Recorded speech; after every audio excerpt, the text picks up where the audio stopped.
Hey guys, welcome back again from Tampa Bay. Oh, it is good to be home. I have been traveling quite a bit the last couple weeks. Today is really the first day I'm back in the swing of things. I flew back in yesterday from Canada, and I'd been there 4 days, 4.5 days, something like that. Everybody's usually glad to be home, but I'm especially glad to be home after only really coming back for 1 day working and then prepping and leaving again. I'm just going out for a fun spin because it's been a while since I've been able to enjoy a motorcycle. I saw a bunch of them on my trip up there, and that just made it worse. So I'll tell you all about my trip here.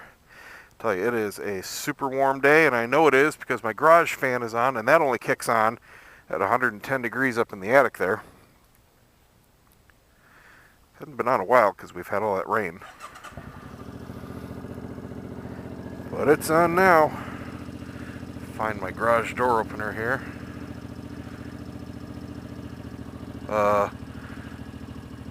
That's not good. I think it fell off. Shitballs.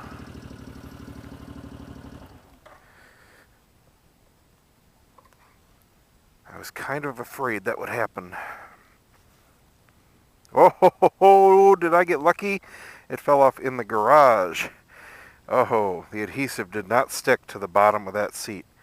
So, that will not work. I'll figure out something to do with that later on. And yes, the bike is still filthy. Have not had a chance to wash either one. But paint's dried enough now, cured enough where I can finally wax it when I do wash these guys. So, yeah, we'll find a better permanent solution for that. I was really afraid I'd lost that somewhere on the road and wasted nearly $40. Live and learn. Did not like to stick to that bottom of the seat. I think it's a natural leather bottom of the seat, so I mean it was nice and flat. Obviously though, did not want to stick. So yeah, I'm just going to go up to, I guess, downtown, Newport Richey.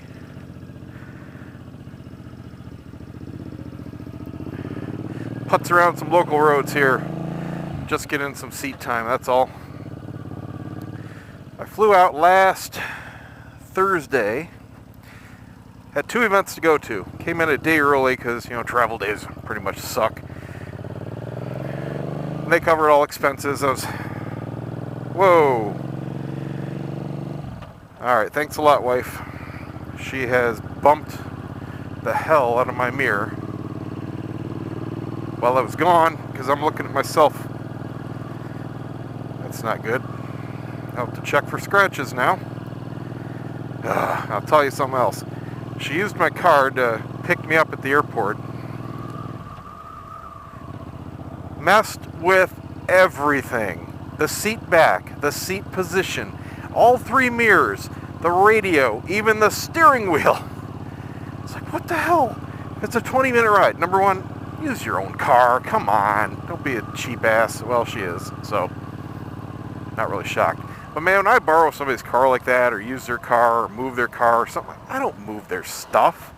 Come on. I mean, sure, rear view mirror, no problem. That's easy enough to put back. You don't mess with their seat. You don't mess with the steering wheel. But she did. So I went up Thursday, and it was a red eye, man. We left the house at like 4:30. And of course that's, where's he coming from? There. Just making sure I didn't have to move over. Just looking at my mirrors here. I think that's about where I had it. Anyway, that's, about the time I usually go to bed. So I was on 2 hours of sleep or something.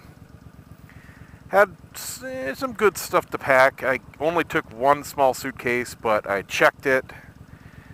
Usually I do carry-on for my photo gear and stuff like that, but this wasn't a paid gig. I mean, they covered all expenses, but it was for Cigar Obsession, not photography, so I didn't take my pro gear. I don't like that liability if it's just for fun or, that kind of stuff. All right. Wow, somebody driving a Corvette that actually gets on it. That is awesome. Usually around here, it's like You know, the 55, 60-year-old that got one because they never had one that can finally afford it. And man, they drive the thing like it's a freaking 15-year-old Buick. That's nice to see a sports car used, man. That's what they're for. They're not supposed to be putzed around doing the speed limit. Get on that sucker. And that was a chick, too. That's awesome.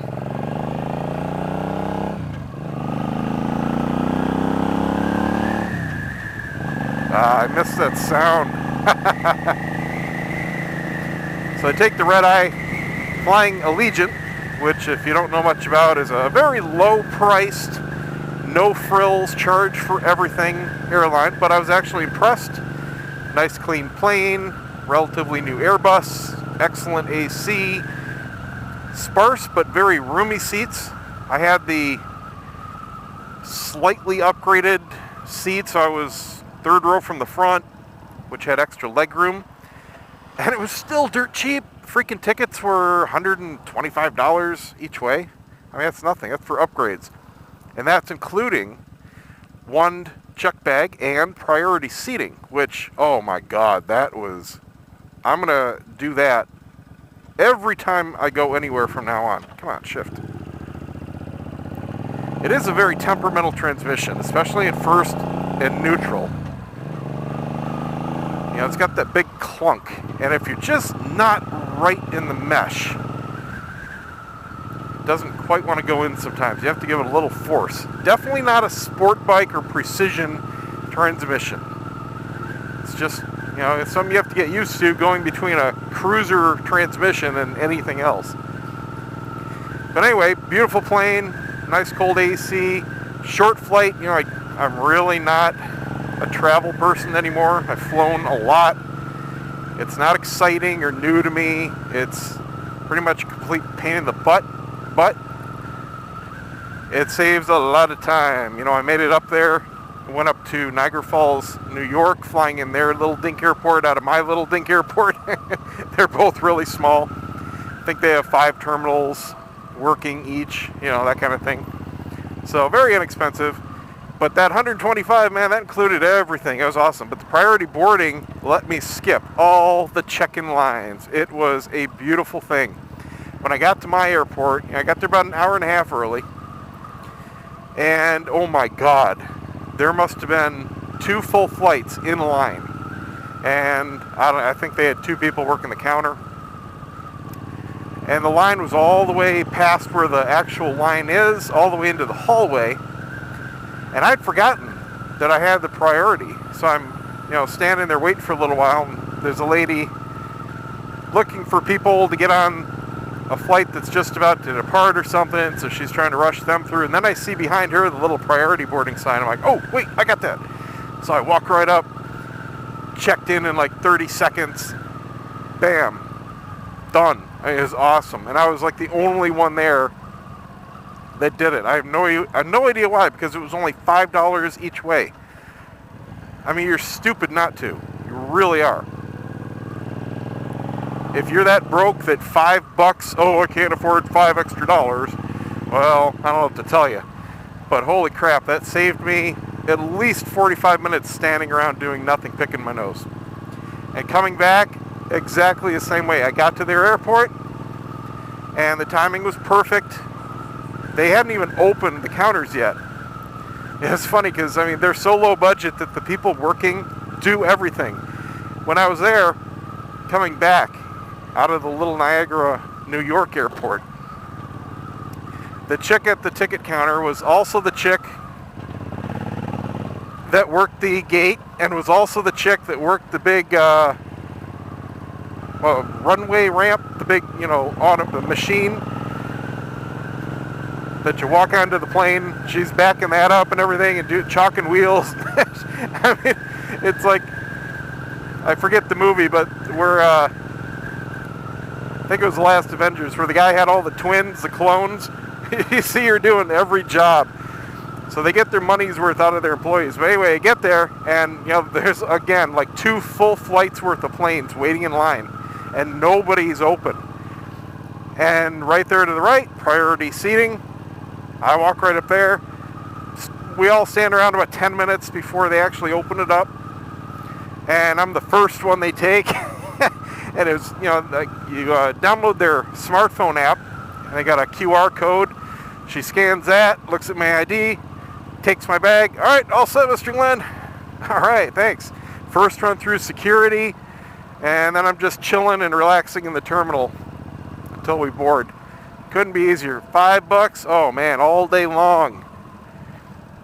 I will pay gladly $20 to skip all that line, especially, when we fly like Thanksgiving.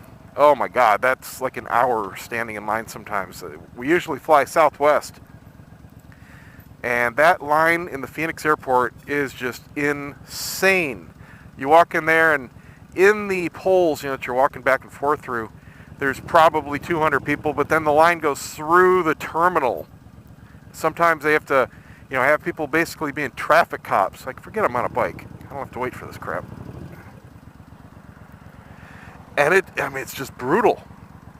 But if I can pay to skip any of that, oh yeah, that will be awesome, especially since we take the dog.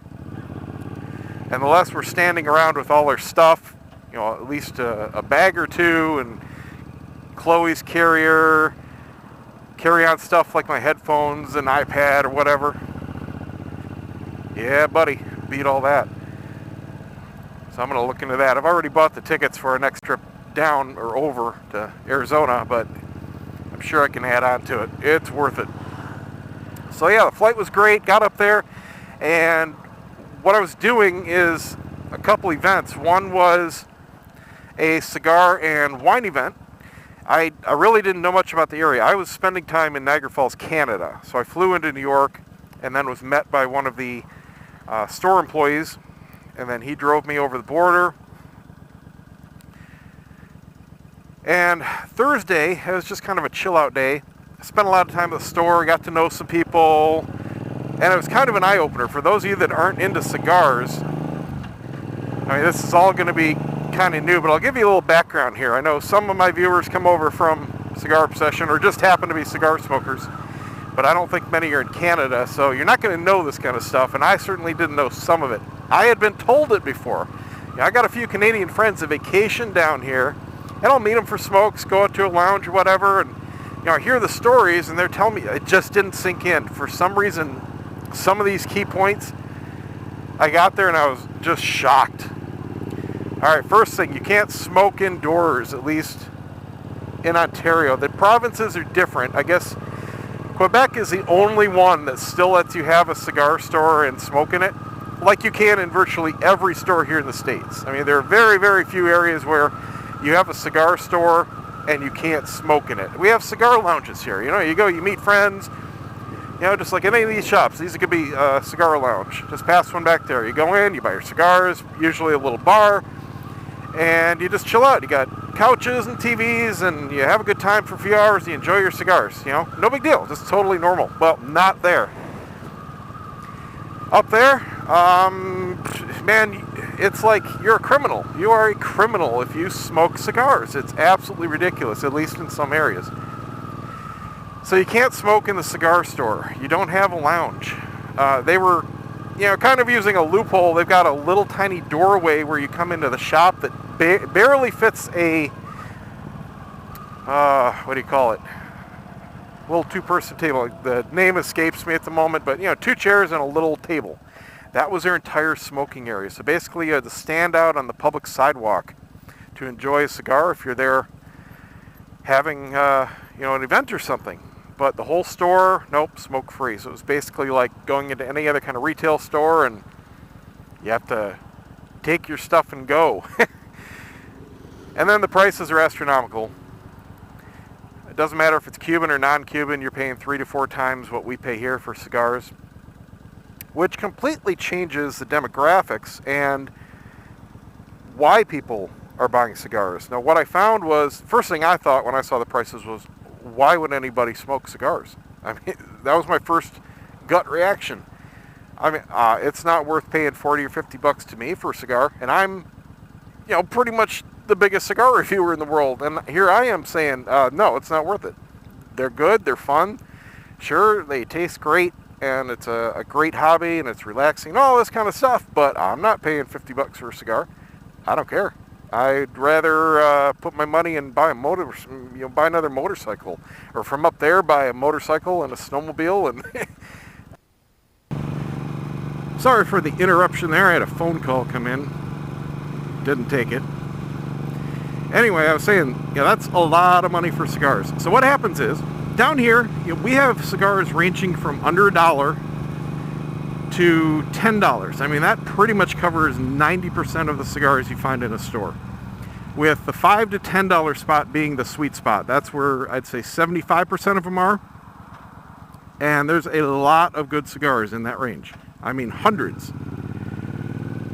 Well, up there, they pretty much start at $10. Most cigars are 15 to 20, with a lot of the specialty ones 40, 50, 60. So, I mean, it's a stark contrast in everything, buying habits. But what I found was it pretty much galvanized people. And I thought it would prevent people from buying cigars. I'm trying to find first or neutral. I think I'm in first. Like I said, this transmission is just a little flaky.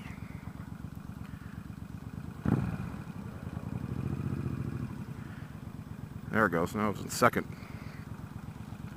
Just does not want to shift if you're not moving sometimes. There's nothing wrong with it.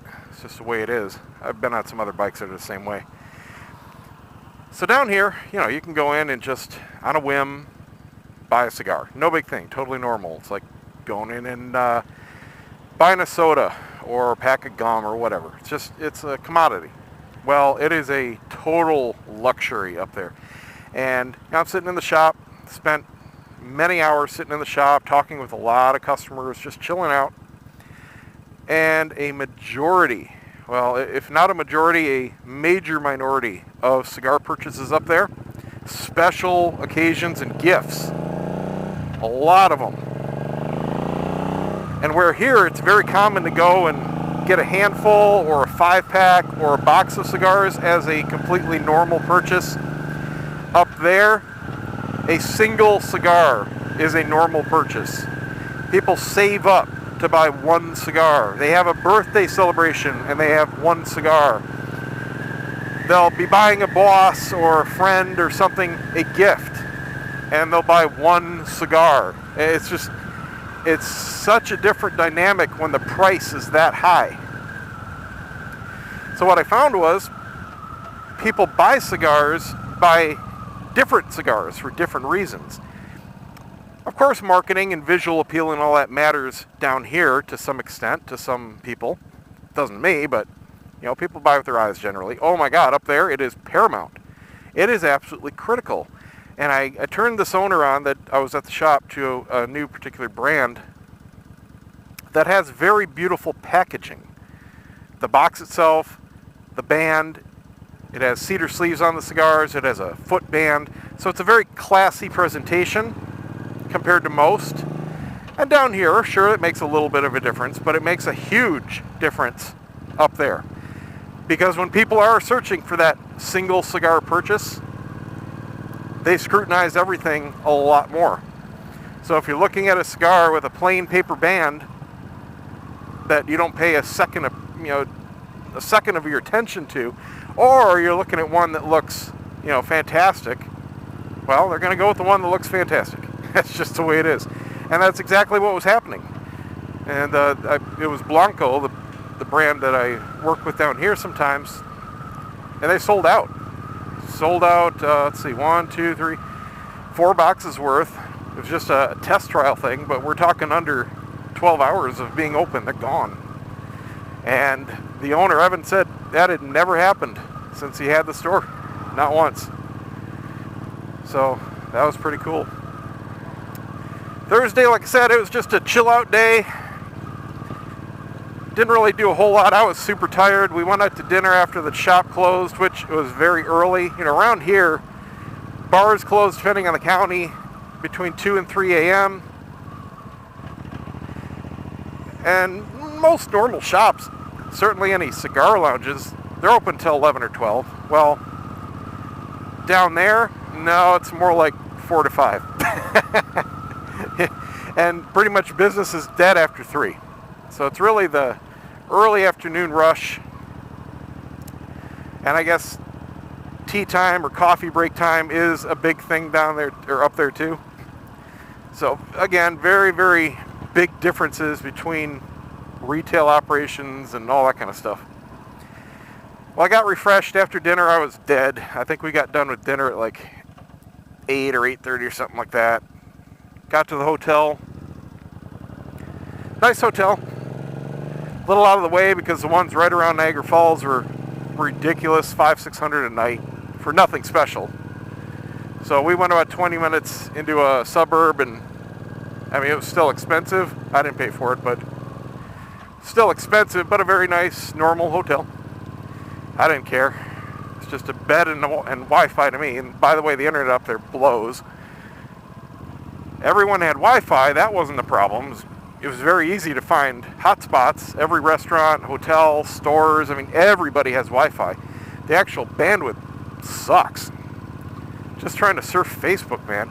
And it was not on my cellular. I didn't even think about it because I really don't travel to Canada much. But everywhere else I travel around, you know, it's all covered under Verizon. As soon as I got over the border, I started getting text messages from Verizon about rates. I couldn't turn on airplane mode fast enough. $2 a megabyte, unless you buy a prepaid Canada plan. So turn that crap off. But I don't even know if that would have been faster because I didn't have much LTE up there. I noticed before I turned it off, it was just sitting on 3G for most of the time. Once I got back into the States, oh man, turn that back on. Even the Wi-Fi at the airport, it was just, you know, instant compared to everywhere else up there. So I don't know, they got carrier moose internet. But I did a live show anyway. I haven't watched it yet, but I think it came out all right. Friday, let's see, Friday I actually got to sleep in a little bit. And there wasn't really much going on until that night. So I hung out at the shop for the afternoon. Before that, Alan took me around, the guy that picked me up at the airport.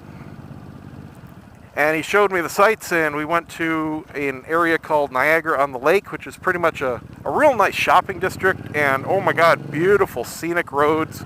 I was really missing my bikes up there. Saw a good number of motorcycles. Nothing like around here, of course, but you know, there were definitely a lot of people enjoying their motorcycles. Beautiful winery country. Tons and tons of wineries up there. That's what it's all about. So you got winery tours. And I would definitely like to go back sometime and spend time doing that kind of stuff. So just hung out at the shop for the afternoon, and then that evening went over to one of the newer local wineries. I guess it had been open about a year and a half. Beautiful, modern-looking winery and venue. And we had a cigar and wine event. Now, they got around, you still couldn't smoke indoors, but we could smoke on the patio. And I guess that was even a huge loophole, because if you do a private event, the thing was they couldn't promote it. Like, even on Facebook, they had an event set up, and they could not promote it. It had to be set up as a private event, even on Facebook. Like, you know, not public. You couldn't see it unless you're invited. And then they had to count on other people to even get the word out. I mean, just stupid laws. I'll flip around. I don't feel like going on 19.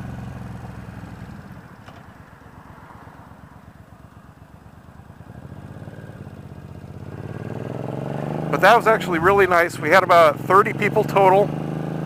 Had a few women there, you know, wives and girlfriends that came along. And it was a kind of a barter setup. It was a win-win. The winery let them use it for free, but people had to buy the wine. And it was actually really nice wine. I had a glass and a half while I was there. Excuse me. And very smooth, very full-bodied wine. Went very well with the cigars. Everyone was having a good time. And they brought in like a little taco bus. Not a food truck, but it was a trailer kind of setup. And I guess that went over pretty well. I didn't have any. And then they sold cigars. So they just set up a little table, and it was a Davidoff sponsored event, but they didn't have a rep there. They just had some Davidoff and Camacho cigars, and everyone seemed to enjoy that, you know. But man, did it end early. You know, again, events and stuff here, they'll go to the wee hours. Holy monkey, 9:30, it'll shut the lights off. Get out! So, you know, scatter the roaches. So that was a real early event, ending again, and went back to the hotel, and that was it.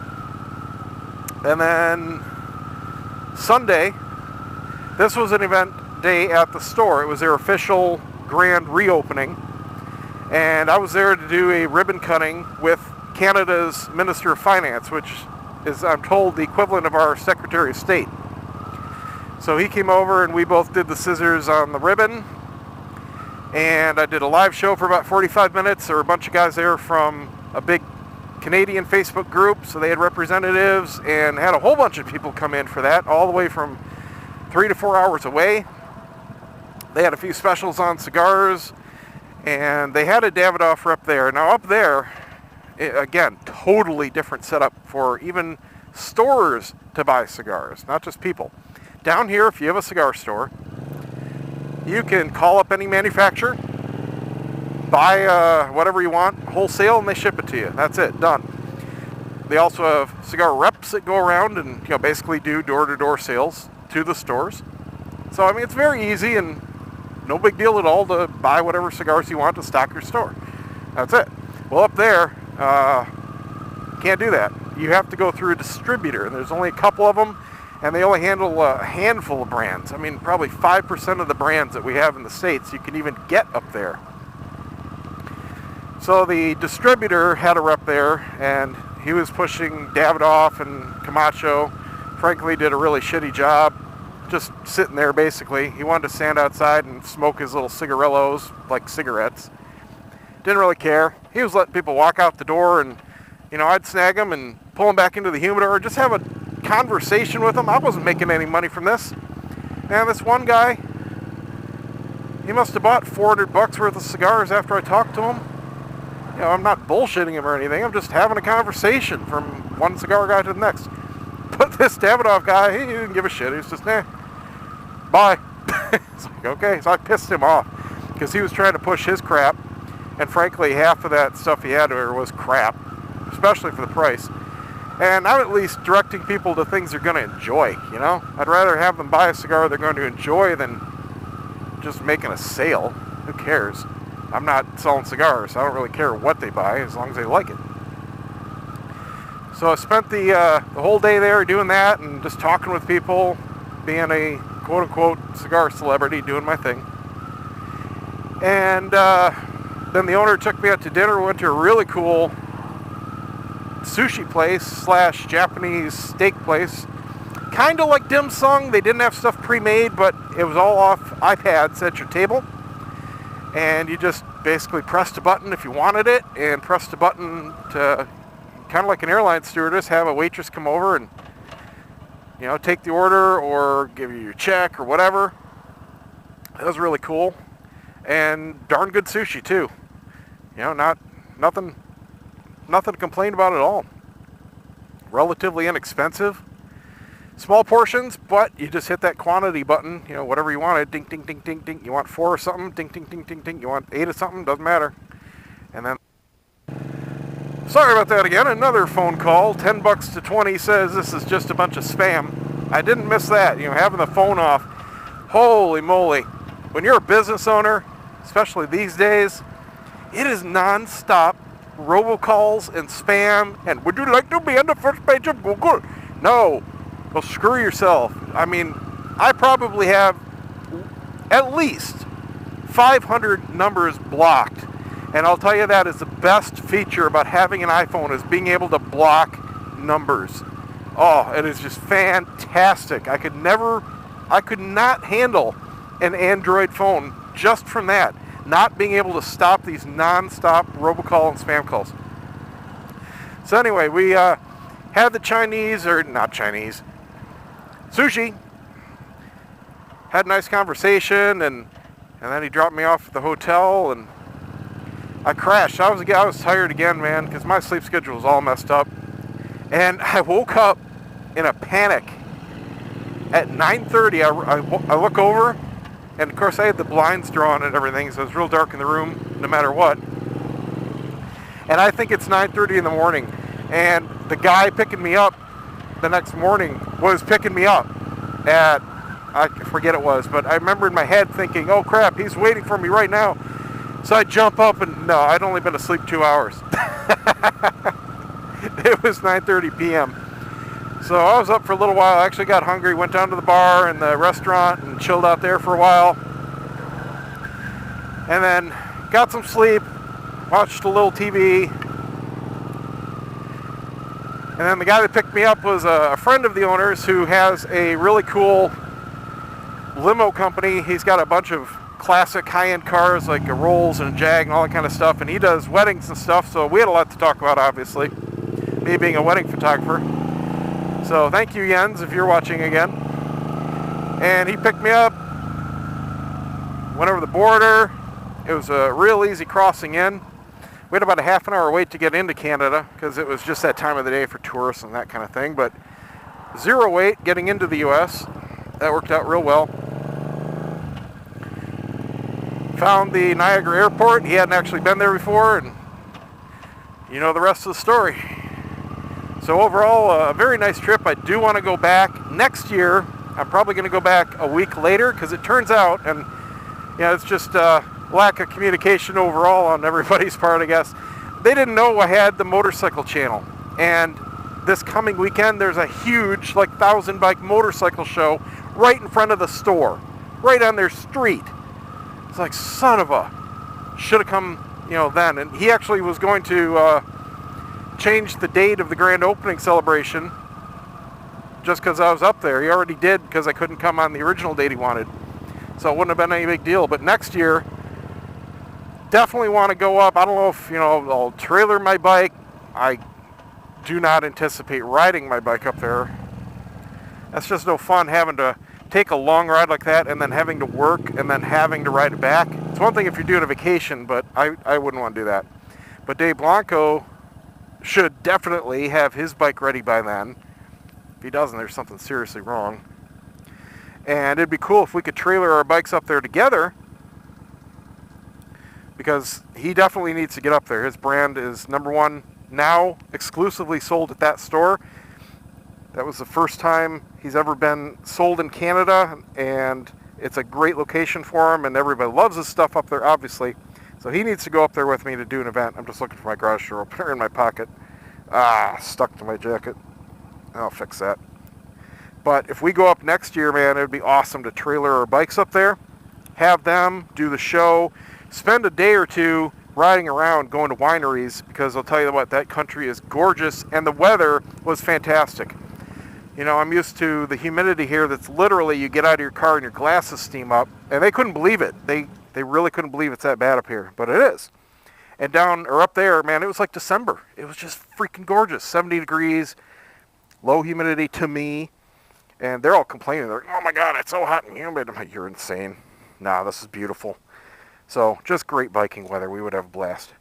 Anyway, back home. I really hope this video recorded right from those 2 phone calls, but I think it picks back up automatically. I'm going to figure something out for my garage door opener here, find a better spot permanently, and chill out. I got some work to catch up on, got some more websites to do, and glad to be back. Thanks everybody for watching. Thanks for being fans of the site, and I'll catch you next time. See ya.